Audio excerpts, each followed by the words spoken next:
بسم الله الرحمن الرحیم د یو نوي پروګرام سره زه یم سید کبیر شاه ګران کتونکو خبره به کوو د افغانستان او د پاکستان خو دې سره د افغانستان لخوا چې کوم د طالبانو کم مشر دی د هغه لخوا سخت بیان راغلی دی هغه بیان څه شی دی په هغې باندې به هم خبرې کوو دې سره چې کوم د افغانو کډوالو سلسله ده په هغې باندې به هم خبرې کوو ویلی کېږي دا چې افغانستان کې لکه پاکستان سره خو اړیکې په خپل ځای باندې خو افغانستان کې خپل منځ کې نښتي دي خپل منځ کې څوک نښتي دي په دې باندې به هم خبرې کوو موږ سره دا وخت موجود دی سینیر صحافي او تجزیه‌کار ساجد ټکر صاحب زه تاسو ته بیا پروګرام کې هرکلی وایو ډیره مننه شاجي مهرباني ټکر صاحب ډومنې به راشو چې کوم د طالبانو مشر دی د هغه لخوا سخت بیان راغلی دی لکه هغه شریک کړي بالکل شاجي څنګه چې تاسو ابتدایي کې وویل چې سخت بیان بلکې زه به ورته انتباه ووایم زه به خبرداری ووایم د طالبان چې کوم امیر دی سربراه ملا هیبت الله اخندزاده صاحب هغې مطلب چې هغه ورځ یوه غونډه وه او په هغې کې خبرې کړي دي او د هغې خپلې معنی دي معافي ضمیر دی او یو قسم لا په هغې کې وارننګ دی انتباه ده خبرداری دی خپلو خلکو ته د طالبان چې کوم قیادت دی نو په واضحه توګه یې هغوی ته یو قسم لا انتباه ورکړې ده دا یو ټویټ کړی دی چې کوم د طالبان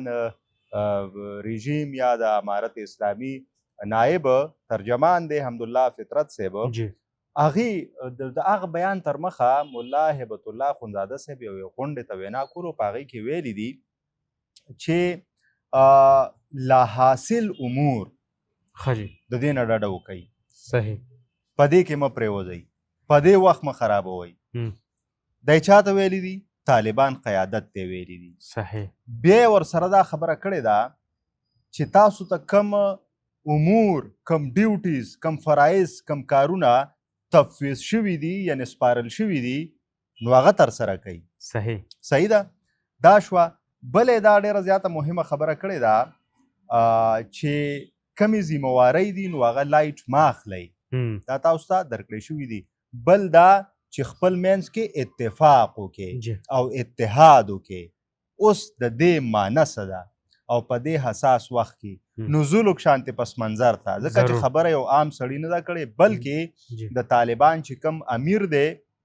ملا هیبت الله اخندزاده هغه کړې ده نو ګورئ شاجي درې څلور پنځه ورځې وړاندې چې کوم وزیر داخله دی د افغانستان سراج الدین حقانی صاحب هغه راغی مخې ته یوه غونډه وه او هلته بیا هغې خبرې وکړې او خبرې داسې وي چې په هغې کې هغه اشارې ځینې تجزیهکار او مبصرین او پوهان او صحافیان دا وایي چې دغه اشارې د وزیر داخله سراج الدین حقانی صاحب دا ملا هیبت الله اخندزاده صاحب صحیح نو چې کمې ګنګوسې وي یا داسې خبرونه به راتلل چې کم طالبان دي په افغانستان کې او د هغوی امارت دی نو دا په دوو ډلو کې ویشل شوی دی صحیح او د دغه ډلو ترمنځ اختلافات دي یوه ډله د کابل ډله یادېږي او بله د کندهار ډله یادېږي یعنې خپل منځ کې نښتي دي بالکل نو اوس ګورئ دې خو بیا بیانونه رال چې داسې خبره نشته خو ګورئ اوس امیر صاحب دا وایي سربراه دی د طالبان رژیم د امارت اسلامي ملا هیبت الله اخندزاده صاحب نو دا خبره پخی د دې پخلی کوي چې د دوی منځ کې اختلاف شته بلکې د پاکستان سره د افغانستان یا د طالبان رژیم چې دا کم تاوتریخوالی دی نو په دې هم دا ډلې تقسیم دي یعنې ځینې تجزیهکار دا وایي چې کابل ډله هغه نه غواړي چې پاکستان سره تعلقات خراب کړي یا خبره جنګ ته ورسي خو د کندهار ډله لږه سختدریزه یادېږي نو دا ده چې لکه اوس د دوی په کور کې مسله ده شته دی داسې هم شته پکې چې هغې د دې سکولونو د بندیز خلاف دي او د دې داسې په دبې الفاظ کې د دې مخالفت هم کوي خو لا وس یې نه رسي که نه یا مطلب چې داسې پکې هم شته چې ډاکټران دي په هغوی د روزګار ورونه بند کړي دي نو هغوی په دې حق کې هم نه دي نو دا څیزونه دي چې په دې کې په انتظامي توګه په حکومتي توګه په سیاسي توګه او ځینې د دوی چې کوم امور دي د امارت نو د دې ترمنځ اختلافات شته دي خو بهرحال دا یو پخلی خو د دې نه وشه چې او د دوی ترمنځ اختلافات شته دي ټکر صاحب خپل کور منځ کې نښتې بیا د نورو ملکونو سره اړیکې اچول نو څه ګوري دې ته چې لکه په خپل منځ کې نښتې د خپل کور مسله نشي حل کولی بیا بهر د نورو خلکو سره هم نو د جنګېږي دې سره خو ځکه مسلې سیوا کېږي که نه لکه چې کوم قطر کې مذاکرات جی. وشو یو ورځني بیا په 15 شپږ ویشتم بلکې دغه پورې نو هغه مذاکرات مونږ وکتل چې په استانبول کې چې هغه اوږده شو جی نو هم دا وجه وه صحیح چې په دې ډلو کې اختلافات و یو به ورته چې دا چل بلې به دا چل نو هغه مذاکرات ځکه ناکامیاب او لګام هغه که نه واګي هغه هلته مذاکرات کارو سره نه و چې کومه ډله د طالبان رژیم تلې وه بلکې یا د دې ځای نه خوځېده او کنټرول کېده قابو کې وه نو ځکه هغه څه نتیجه خیز نه شو ثمراور نه شوه د هغې څه پایلې مونږ ونه لیدې د هغې څه نتیجې مونږ ستاسو دا خبره چې خپل منځ کې اختلاف وي نو چې ستا د دوو مهمو ډلو ترمنځ ستا د کابینې د اراکین ترمنځ او ستا د حکومتي چارواکو ترمنځ او ستا په حکومت کې دننه او ستا په امارت کې دننه مسلې وي اختلاف وي اختلاف نظر خو خیر دی خو باقاعده اختلاف ځینې پکې یو بل ته ګواښېدلي هم دي داسې خبرونه راغلي دي نو بیا ستاسو خبره چې مسلې وي او چې د کور مسله دي نو بیا د بهر مسلې ډېرې لوی شي ځکه چې ته یو نه نو مسلې بیا لوی شي ټکر صاحب کومه فتوه چې راغلې ده افغانستان لخوا هزار علما کرام فتوه ورکړې ده د هغې په جواب کې پاکستان څه ردي عمل خپل ښیلی دی او دا ډېره مهمه پوښتنه ده دا حقیقت دا دی کومه چې هلته یو هفته وړاندې په کابل کې چې کابل د افغانستان سرخار دی او بیا چې کوم علما کاونسل دی نو دا ډېره یو مضبوطه باډي تصور کېږي زر علما راټول شو دغه کانفرنس و په هغې کې بیا دا فتوه مخې ته راغله چې هیڅ یو وګړی د افغانستان دا اختیار نه لري هغه ته اجازت نشته چې هغه د افغانستان نه بهر عسکري کاروایي د دې برخه شي یا وکړي یا پکې حصه واخلي یا څوک سپورټ کړي یا د چا ملاتړ وکړي او دا یې ورسره هم په واضحه صفا سپینو ټکو کې وویل که څوک هم له دې فتوې وروستو دغه شان عمل کوي نو به باغي تصور کېږي بلکې دا به د امیر د حکم نه خلاف ورزي وي سرغړونه به او دا قابل سزا جرم دی نو آیا دوی په خپله خبره باندې قایم او دایم بیا ودرېدی شي نو دا خو فتوه راغله ښه جي ټیک شو فتوه راغله اوس بیا موږ وی چې دا خو چون کې د پاکستان یو غوښتنه هم وه په دې مذاکراتو دوران کې او د لیت و لیل نه کار اخیستې کېده دا خو بهرحال هغه فتوه راغله نو بیا موږ هم خوشبینه وو چې اوس به چون کې د پاکستان غوښتنه ومنل شوه نو د پاکستان رد عمل به پسې موږ خو لا دا هم امید لره چې کېدی شي لارې کولو شي تګ راتګ شروع شي په څه ناسه شکل کې څه ناسه اسانتیاوې تجارتي اړیکې بحال شي هغه څه ونه شو بهرحال د پاکستان یو رد عمل راغی خو هغه محتاط رد عمل دی چې کوم دفتر خارجه دی زمونږ د هغې چې کوم ترجمان دی نو هغوی ډېر په محتاطه لهجه کې دغه د طالبان رژیم دغه عمل چې کوم دی نو هغه خوشاین ګڼلی دی وایي چې موږ ورته دا په مثبت نوټ اخلو خو هغې یو خبره کړې ده وایي دا احساس که افغان ټولنې ته شوی دی چې د افغانستان خوره د ټي ټي پی یا نورې کلدم ډلې یا د طالبان ځینې خلک یا څه وګړي د دې استعمال یعنې نه دی په کار او دا احساس دوی ته شوی نو دا ښه خبره ده صحیح خو دوی وایي چې پاکستان انتظار کوي څه ته دستاویز ته چې په لیکلې بڼه دی موږ ته دوی دا یقین دهاني وکړي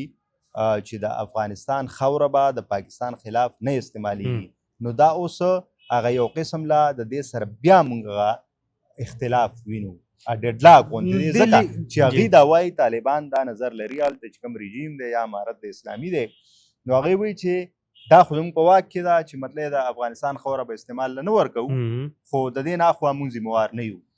نو یعنی یو قسم له دوی دا وایي چې څوک به نه درځي خو هلته انفلټریشن کیږي ټکر صاحب لیکلو کې ولې نه ورکوي وجوهات څه دي افغانستان په لیکلو کې ولې نه ورکوي ډېر ښه بالکل ګوره چې کومې ډلې دي هلته ګوره دا خو یو مضبوط مربوط نظام غواړي دا د 4 کروړه ملک دی د آبادۍ افغانستان بلها ډلې په لکه د یو ان چې کوم اوس کاونسل هغه یو رپورټ راغلی دی هغې وایي چې دا شواهد دي او دغه د دوی خبره غلطه ده ګوره هغوی ورته وایي پاکستان نه وایي شاجي نه وایي ساجد ټکر دا خبره نه کوي هغوی وایي چې دا دا خبره د دوی غلطه ده چې نه استعمالېږي هغوی استعمالېږي وایي شته داسې ډلې داسې کلعدم ګروپونه ډیفنکټ کلعدم ډلې شته دی هغوی پې دلالت کوي هغوی پې ثبوت راوړي نو بیا ستاسو دا سوال ډېر مهم دی چې په لیکلې بڼه ولې نه ورکوي نو داسې ده چې لکه کومې ډلې دي هلته داعش هم دی هلته ټي ټي پي ده هلته نورې ډلې دي نو ښکاري داسې چې د دوی پې یا وس نه رسي او یا دوی دا وایي چې که موږ د دوی خلاف ایکشن والو او دا زموږ خلاف راوګرځي نو طالبان څو دي خو 450,000 دي که نه نو چې هغوی ته په اقتصادي توګه مشکلات دي په سفارتي توګه مشکلات دي په سیاسي توګه مشکلات دي اوس تاسو وګورئ جرمني خپلې د پناهګزین پروګرام ختم کړ د اسټرالیا د ټرمپ خو بیا غټه لانجه ده نو که دغه مطلب چې دوی وایي چې د بهر هم راته مسلې دي او که د کور که دلته هم څه چل کوو لانجې جوړې شي نو بیا خو به دوی ته مسله جوړه شي خو یو بل خبر درکړم شاهجي هغه ورځ یو جهاز راغلی و کابل ته ښه جي او 2-3 ګنټې د شپې راغلی و په ایرپورټ ولاړو داسې 9:30 بجې راغی او 12:30 بجې واپس پاسې ته خبرې ریپورټډلی ویلی شي چې په هغې کې $85 میلیون او دا دوی ته راوړی شو چا ورکړل امریکې او دوی وایي چې موږ د امریکې خلاف لګیا یو یعنې ګوره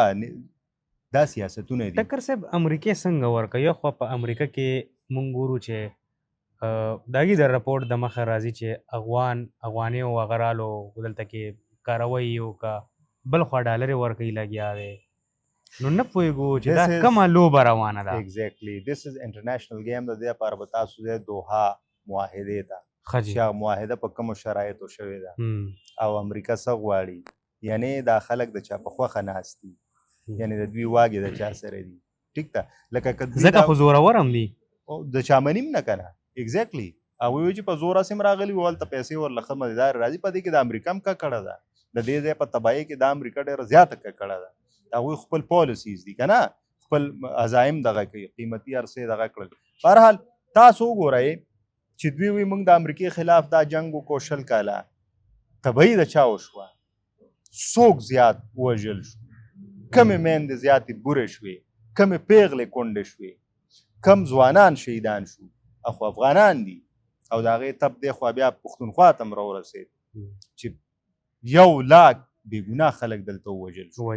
انفراسټرکچر د افغانستان هم تباه شه د دې ځای هم تباه شه او بیا هم وایي خلک دوکه کېږي دا خو د امریکې خلاف موږ لګیا یو هماغه امریکا ده ورته پیسې رالیږي ډېره مننه ټکر صاحب یقینا ډېره ګټوره ژورې خبرې مو کې خو قائد اعظم بس مونږ به دا ووایو چې زمونږ ملک خو آزاد کړی دی خو په کار دغه ده چې کوم زمونږ دغه نور ملک دی د افغانستان دی نو دلته هم لږ د خپل ولس سوچ په کار دی چې د خپل ولس سوچ وکړي ځکه چې یوازې ډالر نه دی چې ډالر راشي او ته د نورو خلکو کورونه وران کړې دا زمونږ نن پروګرام د ربل پروګرام پورې مال او زما ټیم لرا کې اجازه د الله په امان